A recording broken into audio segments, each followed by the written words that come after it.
আজকে আমি অনেক ইউনিক একটা রেসিপি বানিয়েছিলাম, যেটা আপনারা আগে কখনো দেখেননি, খাননি বা শোনেননি। ওকে, তো রেসিপিটা চলুন শুরু করা যাক। আমি আমার মতো করে এটা দেখাচ্ছি। যদি আপনার বাসায় মাত্র একটি ডিম থাকে তাহলে আপনি এই রেসিপিটা বানিয়ে ফেলতে পারেন।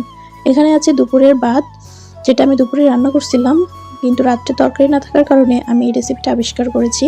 এখানে আমি নিয়েছি গাজর, পেঁয়াজ, কাঁচামরিচ আর কিছুটা আলু।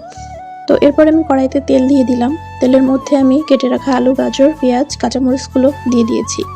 এবার এগুলাকে আমি ভালো করে ভেজে নিব ও তার মধ্যে পরিমাণ মতো হলুদ দিব। লবণ দেওয়ার ক্লিপটা নিতে আমি ভুলে গেছি। আপনারা আবার লবণ ছাড়া রান্না করবেন না, যদি কেউ রান্না করেন অবশ্যই লবণ দিবেন। তো এটা ভালো করে ভাজা হয়ে গেলে এগুলাকে এক সাইডে রেখে তার মধ্যে একটা ডিম ভেঙে দিবেন, ঠিক যেরকম আপনারা নুডলসে দেন ওরকম করে ডিমটাকে সুন্দর করে ভাজা ভাজা করে নেবেন। ডিমটা একটু ভাজা হলেই এর মধ্যে আলুগুলো মিক্সড করে ফেলবেন। আলু আর ডিম একসাথে মিক্সড করা হয়ে গেলে আর একটু করে ভাজবেন। তারপর এর মধ্যে আগে থেকে রাখা ভাতগুলো দিয়ে দিলাম। ভাতগুলো দিয়ে এটাকে সুন্দর করে আস্তে আস্তে নেড়ে নিব, যাতে পুড়ে না যায়, আবার সুন্দর করে ভাজা হয়। আর আপনাদের ঘরে যদি দরজাল শাশুড়ি অথবা জামাই থাকে তাহলে লবণটা চেক করে নিতে ভুলবেন না, কিন্তু রান্নার মাঝখানে একটু মুখে দিয়ে দেখবেন যে লবণটা ঠিকঠাক হয়েছে কিনা।